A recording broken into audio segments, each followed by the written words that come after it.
Imaginez-vous assis en face de quelqu'un que vous connaissez depuis des années, en train de lui expliquer pourquoi son comportement vous a blessé. Pour le voir vous regarder droit dans les yeux et nier que cela soit arrivé. Pas seulement en désaccord avec votre interprétation, mais en niant complètement que la conversation ait eu lieu.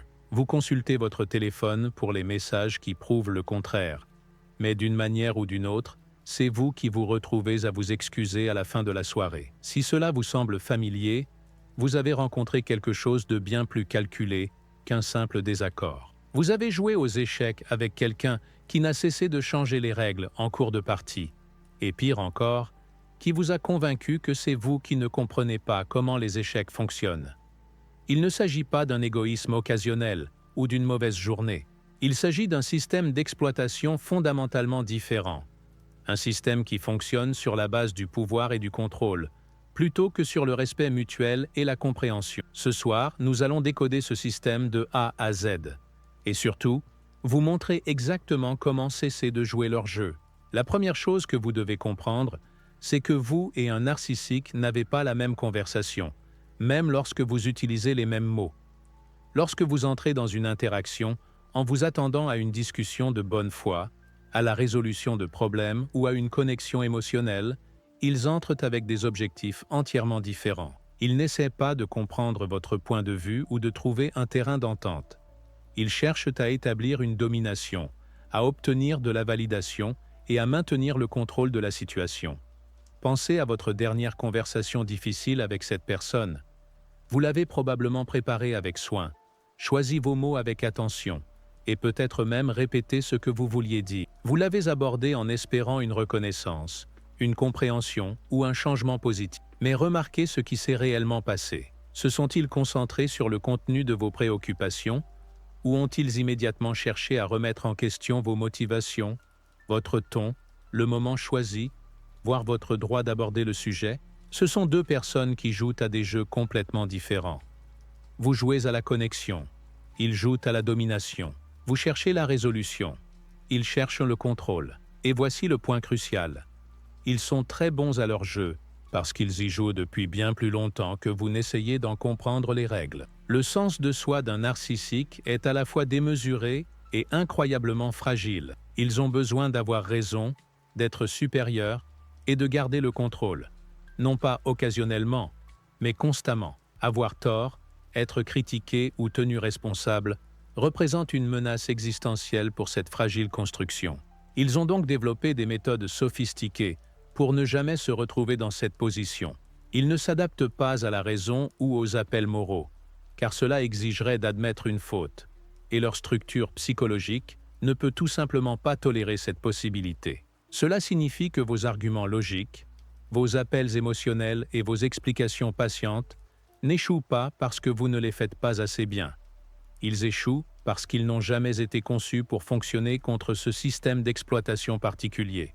Vous essayez de raisonner avec quelqu'un dont le but principal est de maintenir un contrôle déraisonnable. Le milieu professionnel offre des exemples parfaits de cette dynamique en action. Lors d'évaluations de performance ou de discussions de projets, ils s'attribuent le mérite des succès tout en redirigeant subtilement le blâme des échecs. Lorsqu'on les pousse sur des questions précises, ils changent la conversation pour remettre en question la compétence, le timing ou les motivations de l'évaluateur. La réunion qui était censée aborder leur performance devient un débat sur votre style de gestion. Vous en ressortez confus et d'une certaine manière désolé, tandis que les problèmes initiaux restent complètement ignorés. Dans le cadre familial, cela se manifeste lors des fêtes ou des décisions familiales.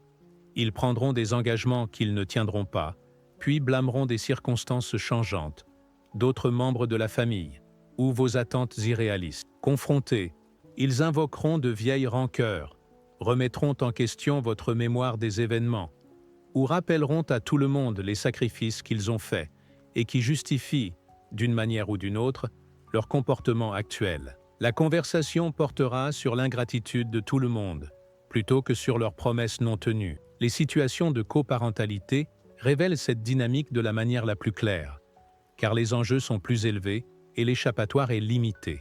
Ils accepteront des horaires de garde, des événements scolaires ou des responsabilités financières, puis manqueront systématiquement à leurs engagements. Lorsque vous abordez ces manquements, ils deviennent le reflet de votre inflexibilité, de vos tentatives de les contrôler, ou de votre incapacité à apprécier la difficulté de leur situation.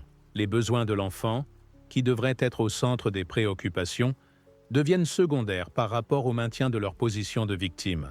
Une fois que vous comprenez leur système d'exploitation, leurs tactiques spécifiques deviennent prévisibles. Le gaslighting est peut-être leur outil le plus insidieux, car il s'attaque à votre capacité à faire confiance à vos propres perceptions. Ils nieront avoir dit des choses dont vous vous souvenez clairement, prétendront que les conversations se sont déroulées différemment, ou insisteront sur le fait que vos réactions émotionnelles prouvent que vous êtes instable ou trop sensible. Il ne s'agit pas simplement d'un désaccord sur l'interprétation. Ils nieront purement et simplement des faits, même si vous avez des preuves. Vous leur montrerez le message où ils ont dit une chose, et ils se concentreront sur la raison pour laquelle vous gardez les preuves, plutôt que sur le contenu. Vous ferez référence à l'engagement qu'ils ont pris devant des témoins, et ils prétendront que ces témoins ont mal compris ou ont des arrière-pensées. L'objectif n'est pas de vous convaincre que leur version est la bonne. L'objectif est de vous faire douter de votre propre version, au point que vous ne fassiez plus confiance à vos propres perceptions.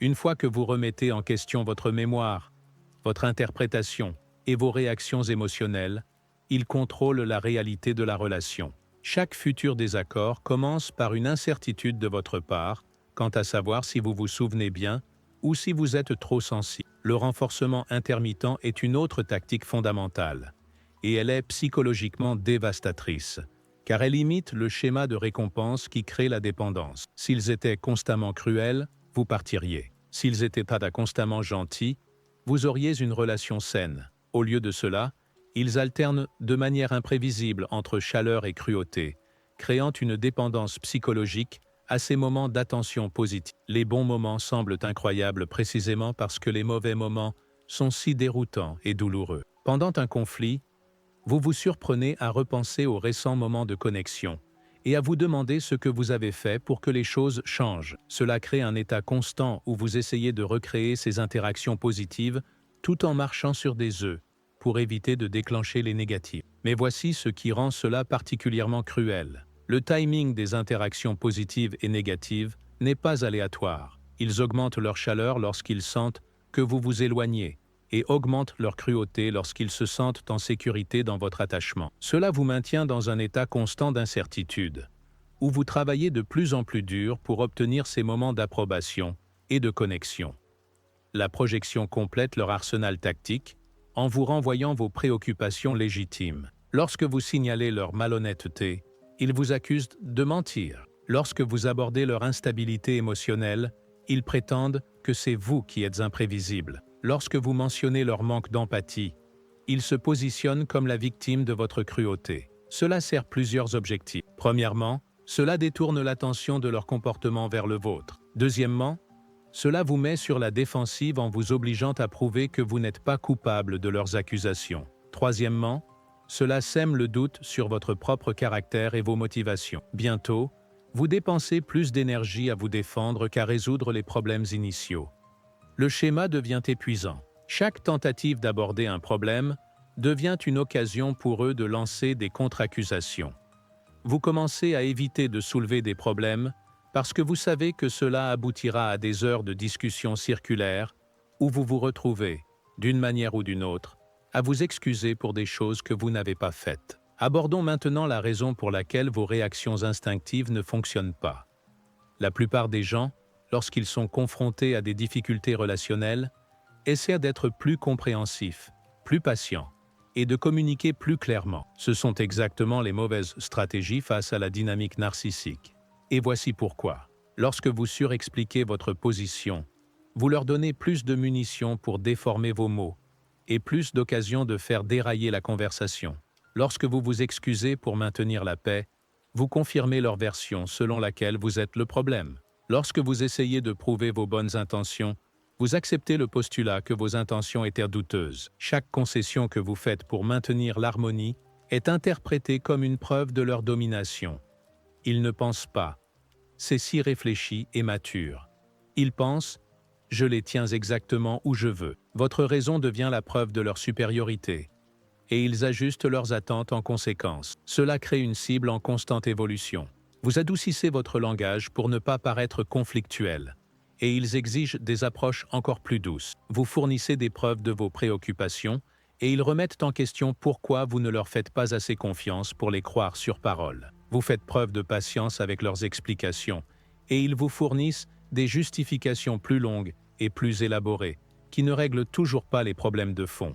Pendant ce temps, vous vous habituez à accepter de moins en moins, tout en travaillant de plus en plus pour un respect de base. Vous commencez à mesurer la santé de la relation par l'absence de conflits majeurs, plutôt que par la présence d'une connexion authentique et d'une considération mutuelle. Le piège de l'approbation est particulièrement insidieux, car il se sert de vos propres valeurs contre vous. Votre désir d'être juste, compréhensif et émotionnellement mature devient le mécanisme même par lequel ils maintiennent leur contrôle. Vous vous dites que les bonnes personnes surmontent les difficultés, que tout le monde mérite de la patience et que l'amour exige des sacrifices. Mais remarquez ce qui arrive à vos autres relations pendant ce temps. Êtes-vous capable d'être pleinement présent avec vos amis et votre famille? Ou êtes-vous préoccupé par la gestion de cette dynamique difficile? Prenez-vous des décisions basées sur vos valeurs et vos objectifs? Ou calibrez-vous constamment vos choix en fonction de leurs réactions potentielles? Mentale. Vous devenez tellement obsédé par la gestion de leurs réactions et le maintien de leur approbation que vous perdez le contact avec vos propres besoins, objectifs et sens de vous-même. La voie à suivre exige un changement de stratégie complet. Au lieu d'essayer de gagner leur compréhension ou de changer leur comportement, vous devez vous concentrer sur la protection de votre propre bien-être et la récupération de votre autonomie. Cela commence par le détachement émotionnel, ce qui ne signifie pas devenir froid ou insensible. Cela signifie refuser de laisser leur dérèglement émotionnel dicter votre propre état émotionnel. La technique du Grey Rock, rocher gris, est l'un des outils les plus efficaces pour cette transition. Le nom vient de l'idée d'être aussi intéressant qu'un rocher gris, ennuyeux et insensible à leurs tentatives de manipulation émotionnelle. Lorsqu'ils essaient de provoquer la colère, vous restez calme et bref. Lorsqu'ils cherchent de la réassurance ou de la validation, vous donnez des réponses neutres et factuelles. Lorsqu'ils tentent de créer du drame, vous refusez d'y participer. Il ne s'agit pas de les punir ou d'être délibérément difficile. Il s'agit d'affamer la dynamique qui alimente leur contrôle. Les narcissiques récoltent l'intensité émotionnelle des autres pour réguler leur propre état interne. Votre colère, vos supplications, vos explications détaillées, même votre préoccupation aimante, tout cela leur fournit le carburant émotionnel dont ils ont besoin pour maintenir leur position de domination. Dans la pratique, le Grey Rock consiste à répondre aux questions à charge par des réponses simples et factuelles. Lorsqu'ils demandent « Pourquoi es-tu si froid ?», vous pourriez répondre « Je ne suis pas froid, je suis bref ». Lorsqu'ils exigent des explications élaborées pour vos décisions, vous pourriez dire « J'ai fait mon choix et je m'en contente ». Lorsqu'ils tentent de rouvrir d'anciens conflits, vous pourriez répondre « Cela a déjà été discuté ». Chacune de ces réponses leur donne du grain à moudre et démontre que leur opinion compte toujours suffisamment pour que vous y consacriez votre énergie. Au lieu de cela, vous accusez réception de leurs déclarations sans accepter la responsabilité de leurs émotions concernant vos choix. Cela semble peu naturel au début, surtout si vous avez l'habitude d'être conciliant et d'expliquer. Vous pourriez craindre d'être méchant ou de nuire à la relation. Mais pensez à ce que vous protégez réellement en refusant de vous engager dans ces cycles épuisants. Vous protégez votre temps, votre énergie et votre sens de vous-même. La partie la plus difficile du Grey Rock est de tolérer leur escalade. Lorsque leurs tactiques habituelles cessent de fonctionner, ils augmentent généralement l'intensité. Ils peuvent devenir plus accusateurs, plus émotifs ou plus insistants. Cette explosion d'extinction est en fait le signe que votre nouvelle approche fonctionne. Mais cela demande une résolution énorme pour maintenir vos limites pendant cette période de test. Rappelez-vous que chaque fois que vous craquez et que vous leur fournissez la réponse émotionnelle qu'ils recherchent, vous leur apprenez que la persistance est payante. Ils apprendront qu'ils n'ont qu'à en faire un peu plus la prochaine fois pour obtenir la réaction qu'ils veulent. Parallèlement, vous devez sortir du tribunal truqué qu'ils ont construit autour de votre relation. Chaque dispute avec eux est conçue comme une démonstration de leur supériorité, et non comme une véritable tentative de résoudre des problèmes ou de comprendre des perspectives différentes. Ils ne cherchent pas la vérité, ils cherchent la soumission. Lorsque vous présentez une préoccupation, remarquez à quelle vitesse la conversation s'éloigne de cette préoccupation. Au lieu de reconnaître le problème et de discuter de solutions, ils remettent en question votre droit de le soulever, le moment choisi, votre ton ou vos motivations. Ils évoqueront de vieilles rancœurs, leurs sacrifices, ou vous rappelleront vos propres imperfections. Avant que vous ne vous en rendiez compte, vous défendez votre caractère au lieu de discuter du problème initial. La réunion sur leur comportement devient un procès de votre dignité, à avoir des opinions sur leur comportement. Ce n'est pas un accident, c'est un cadre soigneusement construit pour s'assurer qu'ils n'auront jamais à faire face à de véritables critiques ou à la responsabilité.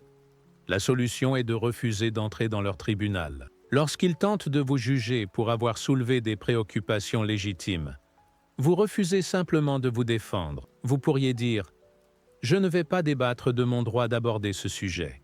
La question est de savoir si vous êtes prêt à en discuter de manière constructive. Pour l'instant, nous parlons de ce problème précis. Lorsqu'ils évoquent de vieilles rancœurs pour éviter de rendre des comptes dans le présent, vous pourriez dire « Ce sont des conversations distinctes. Restons concentrés sur ce dont nous discutons réellement. » Lorsqu'ils vous accusent d'être contrôlant parce que vous avez des limites, votre impulsion naturelle est de prouver que vous ne l'êtes pas. Lorsqu'ils prétendent que vous êtes injuste, vous voulez démontrer votre équité. Mais s'engager dans ces déviations est exactement ce qui vous maintient piégé dans leur cadre. Au lieu de cela, vous ramenez à plusieurs reprises la conversation au problème concret en question. S'ils continuent de refuser de s'engager, vous mettez fin à la conversation. Il ne s'agit pas de gagner l'argument, mais de refuser de participer à des arguments qui sont conçus pour que vous ne puissiez pas gagner. La vraie transformation se produit lorsque vous mettez en place des limites avec des conséquences réelles. La plupart des gens pensent que les limites consistent à dire aux autres ce qu'ils peuvent et ne peuvent pas faire. En réalité, les limites concernent ce que vous tolérez et ne tolérez pas, et les actions que vous entreprendrez lorsque ces limites seront franchies. Une limite n'est pas « tu ne peux pas me parler de cette façon ». C'est une requête déguisée en limite. Une limite est « je n'accepte pas que l'on me parle de cette façon » et je mettrai fin aux conversations lorsque cela se produira. La différence est que la première dépend de leur coopération, tandis que la seconde ne dépend que de votre engagement à agir. Des limites efficaces nécessitent 3 composantes: la clarté de vos limites, des conséquences claires en cas de violation et une mise en œuvre constante. Vous décidez à l'avance quel comportement vous ne tolérerez pas et ce que vous ferez exactement lorsqu'ils se produiront. Ensuite, vous communiquez brièvement et agissez immédiatement. Cela peut se traduire par le fait de quitter la pièce lorsque les conversations deviennent abusives, de mettre fin aux appels téléphoniques lorsqu'ils deviennent manipulateurs, ou de réduire les contacts lorsque les accords ne sont pas respectés. La clé est que les conséquences sont immédiates, prévisibles, et ne nécessitent ni leur permission ni leur compréhension. Attendez-vous à l'explosion d'extinction lorsque vous commencerez à appliquer de vraies limites. C'est la période où leur comportement s'aggrave temporairement, car ils testent si vos nouvelles limites sont réelles ou simplement une autre menace vide de sens. Ils pourraient intensifier leur manipulation émotionnelle, recruter d'autres personnes pour vous faire pression, ou créer des crises qui semblent exiger que vous abandonniez vos limites. Cette phase de test est cruciale. Si vous maintenez vos limites pendant l'escalade, ils apprennent que leur vieille tactique ne fonctionne plus. Si vous cédez sous la pression, ils apprennent qu'ils n'ont qu'à pousser plus fort pour reprendre le contrôle. Chaque fois que vous agissez de manière constante, vous entraînez la dynamique vers des schémas plus sains. Les demi-mesures sont pires que pas de mesures du tout, car elles enseignent la persistance plutôt que le respect. Si vous dites que vous mettrez fin aux conversations qui deviennent abusives, mais que vous continuez à parler lorsqu'ils s'énervent, vous leur avez appris que l'escalade fonctionne. Si vous menacez de conséquences, mais que vous ne les appliquez pas, vous avez démontré que vos limites sont négociables. C'est pourquoi la préparation est si importante. Avant de mettre en place de nouvelles limites, réfléchissez aux scénarios probables et planifiez vos réponses. Sachez ce que vous ferez lorsqu'ils prétendront que vous réagissez de manière excessive, lorsqu'ils évoqueront d'anciennes occasions où vous n'avez pas fait respecter vos limites, ou lorsqu'ils créeront des urgences conçues pour tester votre résolution. L'objectif n'est pas de contrôler leur comportement, c'est de protéger votre bien-être, quelle que soit leur décision. Lorsque vous cessez d'essayer de gérer leurs réponses et que vous commencez à gérer de manière cohérente vos propres actions, toute la dynamique commence à changer. Tout au long de ce processus, vous devrez reconstruire activement votre boussole interne. Une exposition prolongée à la dynamique narcissique peut gravement fausser votre perception de ce qui est normal, raisonnable ou acceptable dans les relations. Vous pourriez vous retrouver à douter de réactions qui sont tout à fait appropriées, ou à tolérer des comportements qui vous horrifieraient dans d'autres contextes. Retrouver l'auto-validation signifie se reconnecter à vos propres valeurs, besoins et perceptions, indépendamment de leur approbation ou de leur désapprobation. Cela nécessite souvent de rechercher délibérément l'avis d'amis de confiance, de membres de la famille ou de professionnels qui peuvent vous donner des repères lorsque vous doutez de vous-même. Commencez petit en honorant vos propres besoins dans des situations à faible enjeu. Si vous voulez quitter un événement social plus tôt, partez plus tôt sans justifications élaborées. Si vous préférez ne pas aborder de sujets personnels, changez simplement de sujet. Si vous avez besoin de temps pour réfléchir avant de répondre à une demande, prenez ce temps, quelle que soit leur impatience. Ces petits actes de respect de soi construisent la mémoire musculaire dont vous aurez besoin pour les situations de fixation de limites plus importantes. Chaque fois que vous choisissez votre propre bien-être plutôt que leur commodité ou leur confort, vous renforcez votre droit d'avoir des besoins, des préférences et des limites. La tenue d'un journal peut être particulièrement utile pendant ce processus, car elle vous permet de suivre des schémas que vous pourriez autrement écarter ou oublier. Notez les incidents précis, y compris les dates et les détails. Notez vos réactions émotionnelles et leurs schémas de comportement. Avec le temps, vous verrez des preuves clairement documentées de dynamiques qu'ils pourraient autrement vous convaincre d'imaginer. La construction d'un réseau de soutien en dehors de leur influence devient cruciale au fur et à mesure que vous retrouvez votre autonomie. Les relations narcissiques vous isolent souvent progressivement des autres connexions, en partie en raison de leurs exigences d'attention et en partie en raison de votre propre honte face aux dysfonctionnements que vous vivez.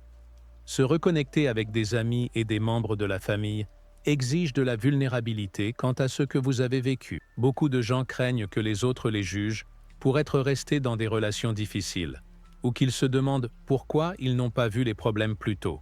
En réalité, la plupart des gens qui vous soutiennent comprennent à quel point ces dynamiques se développent progressivement et à quel point la manipulation peut devenir sophistiquée.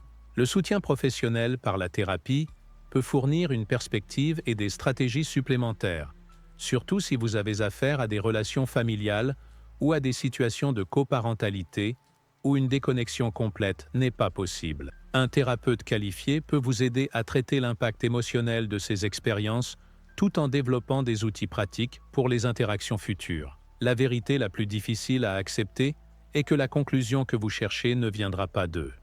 Les excuses qui reconnaissent leur impact, la reconnaissance de votre perspective, la véritable responsabilité de leur comportement, tout cela nécessite un niveau d'introspection et d'honnêteté émotionnelle que leur structure psychologique empêche. Attendre qu'ils valident votre expérience vous maintient émotionnellement lié à leur approbation, même après que vous ayez mis en place des limites et réduit les contacts. Une partie de vous reste engagée dans l'espoir qu'ils finiront par voir la lumière et fourniront la reconnaissance qui donnerait un sens à toute cette confusion et cette douleur. Cet espoir est compréhensible mais finalement contre-productif. Une véritable conclusion vient de votre propre acceptation de ce qui s'est passé et de votre décision d'aller de l'avant, qu'ils le reconnaissent ou non.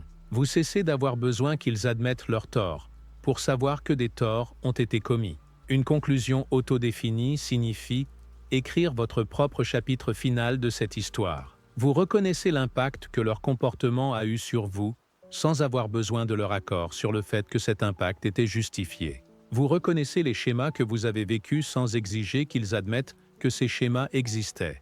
Vous validez vos propres perceptions et expériences indépendamment de leur volonté de les reconnaître. Ce processus implique souvent de créer une forme de trace personnelle pour votre propre clarté. Il peut s'agir d'une lettre privée que vous n'enverrez jamais, d'une entrée de journal détaillée, ou d'une conversation avec un thérapeute ou un ami de confiance où vous articulez pleinement ce qui s'est passé et comment cela vous a affecté. Le public qui compte, c'est vous, pas eux. Aller de l'avant signifie concevoir une vie où leur opinion devient de plus en plus sans importance pour vos décisions quotidiennes et votre estime de soi. Vous mesurez le succès de vos choix par vos propres valeurs et objectifs, plutôt que par leur approbation ou leur désapprobation. Vous construisez des relations basées sur le respect mutuel et la connexion authentique, plutôt que sur la dynamique de pouvoir et de contrôle. La victoire ultime n'est pas de les démasquer ou de les forcer à reconnaître leur comportement. La victoire ultime est de devenir véritablement indifférent à leur opinion de vous. Lorsque vous n'avez plus besoin de leur validation ou que vous ne craignez plus leur critique, leur pouvoir sur votre état émotionnel disparaît complètement. Cette transformation ne se produit pas du jour au lendemain, et il est normal d'avoir des reculs où vous vous retrouvez à vous soucier trop de leur perception ou à espérer un comportement différent. Le progrès n'est pas linéaire, et chaque interaction est une occasion de pratiquer ces nouveaux schémas de réponse. Rappelez-vous que l'indifférence est plus puissante que la colère. La colère montre que vous vous souciez encore profondément de leur comportement et de leurs opinions. L'indifférence montre que vous n'avez plus besoin de rien d'eux. Lorsque vous pouvez interagir avec eux de la même manière que vous interagiriez avec n'importe quelle connaissance occasionnelle, poliment mais sans investissement émotionnel, vous avez vraiment retrouvé votre pouvoir. La liberté vers laquelle vous vous dirigez n'est pas seulement la liberté de leur manipulation, c'est la liberté d'être authentiquement vous-même, de poursuivre vos propres objectifs, d'investir dans des relations qui améliorent plutôt que de drainer votre bien-être, et de faire des choix basés sur vos valeurs plutôt que sur les besoins de régulation émotionnelle de quelqu'un d'autre. Lorsque vous cessez complètement de jouer leur jeu, vous découvrez quelque chose de remarquable. Vous n'avez jamais eu besoin de leur approbation pour être digne de respect, d'amour et de considération. Vous n'avez jamais eu besoin de leur permission pour avoir des limites, des besoins ou des opinions. Vous n'avez jamais eu besoin de leur reconnaissance pour que vos expériences soient invalables. L'énergie que vous avez dépensée à essayer de les faire comprendre, changer ou se soucier de vos sentiments peut être redirigée vers la construction de la vie que vous voulez réellement. L'espace émotionnel qu'ils occupaient peut être rempli de personnes qui apprécient sincèrement votre bien-être et contribuent positivement à votre croissance. Il ne s'agit pas de devenir froid ou de perdre votre capacité à aimer et à vous connecter. Il s'agit de diriger ces précieuses ressources vers des personnes qui peuvent vraiment les apprécier et les rendre. Il s'agit de refuser d'accepter des miettes lorsque vous méritez le repas entier. Le jeu se termine lorsque vous arrêtez de jouer. Leurs tactiques perdent leur pouvoir lorsque vous cessez d'y répondre. Leur contrôle disparaît lorsque vous arrêtez de chercher leur approbation. Et votre vie recommence lorsque vous commencez à la vivre selon vos propres termes, avec vos propres valeurs comme guide, entouré de personnes qui célèbrent plutôt que de diminuer votre moi authentique. Vous avez le droit à la paix, au respect et à une connexion authentique. Vous avez le droit à des relations qui améliorent votre bien-être plutôt que de le menacer constamment. Et vous avez le pouvoir de créer ces relations en refusant d'accepter moins à partir de maintenant.